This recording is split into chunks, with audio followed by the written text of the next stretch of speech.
In this episode of FTD Facts, we'll be talking about Eid Al-Adha, and there's going to be a lot of information in this episode, so stick around until the end. We're going to jump into surprising facts coming right up. Hey guys, what's happening? Welcome back to FTD Facts. My name is Leroy Kenton, and right now it's around the time of Eid Al-Adha, so we decided to do some facts. All right, so let's just jump in. Starting at number 10. Eid Al-Adha is actually known as the Feast of Sacrifices as well. It is a 4-day holiday where Muslims come together to celebrate their faith by honoring and commemorating the willingness of Prophet Ibrahim, or Abraham in English, to sacrifice his son Ismail, or Ishmael in English, based on God's order. Eid al-Adha takes place on the 10th day of the last month of the Islamic lunar calendar. So Eid al-Adha is actually celebrated on a different day every single year. For fact number 9, it's also related to pilgrimage in Islam.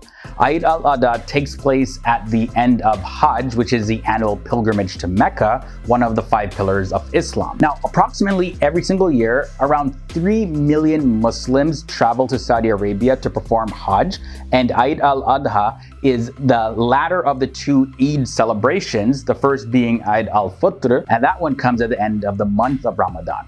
Now, for Muslims who are performing Hajj, when Eid al-Adha begins, they throw pebbles at 3 pillars in the city of Medina, and this is where Muslims believe Ibrahim, or Abraham, threw pebbles at the devil to make him leave. For the next fact, let's talk about the day of Arafat. Sometimes Arafat is spelled with an H at the end, but the day of Arafat is on the 9th day of Dhul Hajj, which means the possessor of the pilgrimage, or the month of the pilgrimage. Now, this is also about the 70th day after the end of the month of Ramadan, and this pilgrimage is made towards Mount Arafat, which is believed to be where the Prophet Muhammad gave his final sermon before he passed away. Now, on this special day, the 2nd day of Hajj, Muslims who are not performing the pilgrimage fast from dawn till dusk and look forward to the 4-day celebration that's soon to come. Muslims who are making the pilgrimage are prohibited from fasting. That's an important thing to note as well. There's also prayers related to Eid al-Adha. Salatul Eid, or known as the Eid prayers, they hold great significance and they take place during the first day of Eid to really kick things off. And during Eid, men and women and children, they dress in their finest clothing. And as a matter of fact, we spoke a lot about Eid prayers before in our video on Eid al-Fitr, and I'll link to that video below in the video description section. I'll throw it in the cards and probably at the end of this video as well. So check out that video to learn more about Eid by an Imam. Also, there is a special zakat for Eid al-Fitr called Zakat al-Fitr, or Fitrana. And now Muslims are especially reminded of their obligations to help out the poor and those less fortunate. But of course, we got to finish this one. Now, moving on to fact number 6, let's talk a little bit more about the sacrifice. Now, those who can afford to sacrifice an entire halal animal, usually a sheep or a cow, donate the meat to neighbors and to those who can't afford much. The meat is divided into 3 parts. So the family keeps 1/3, and the other third is given to relatives, friends, and neighbors, and then the last part is given to those in need.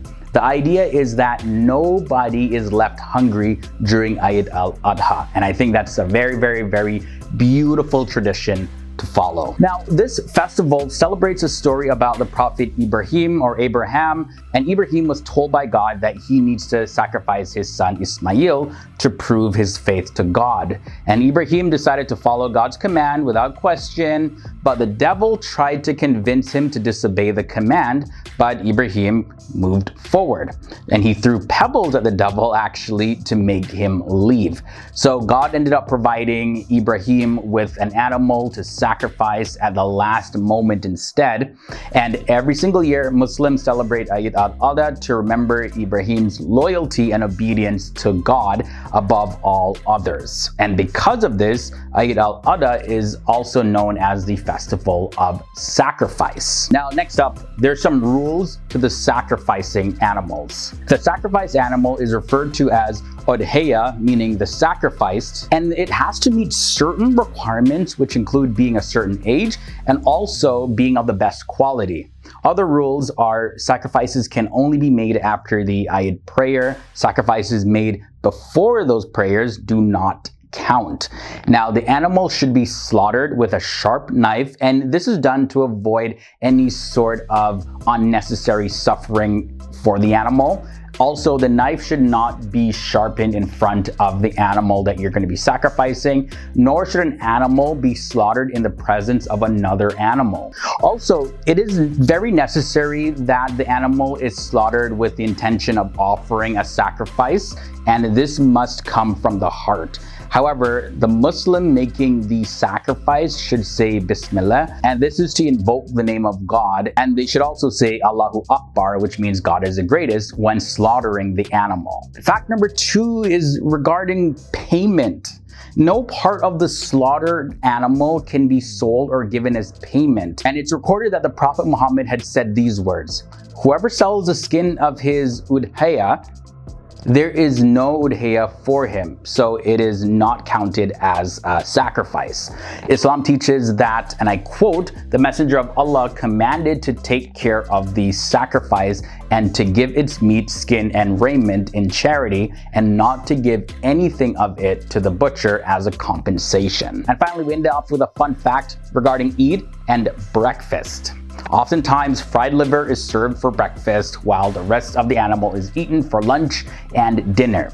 Now, in the Arab world, one of the basic ways to cook mutton, which is the flesh of sheep, is to fry it lightly and then cook it slowly in a stew with garlic, cumin, and onion. Now, over in Southeast Asia, you'll find that there's a lot of biryanis that are very popular, and in places like Turkey, kebabs are prepared and eaten. So wherever you go in different parts of the world where Muslims gather based on their traditions, you're gonna find that breakfast meals as well as other meals during Eid Al-Adha are prepared in a different way. All right, guys, so this was a look at 10 surprising and interesting facts about Eid Al-Adha. Really hope you guys enjoyed this one. Very fascinating episode. I love learning about the different traditions like this. As always, if you have any thoughts and comments or any other facts about Eid Al-Adha that I missed, let me know down below in the comments. Sharing is caring, guys. That's what Eid really helps to promote. Giving and sharing. All right, guys, so that is it for me. Leave a like if you enjoyed this episode, and also subscribe if you haven't done so already, because we post videos every single week relating to the various different countries, cultures, religions, and people of our world. Stick around, join the FTD Facts family, and I'll see you in the next one. Later.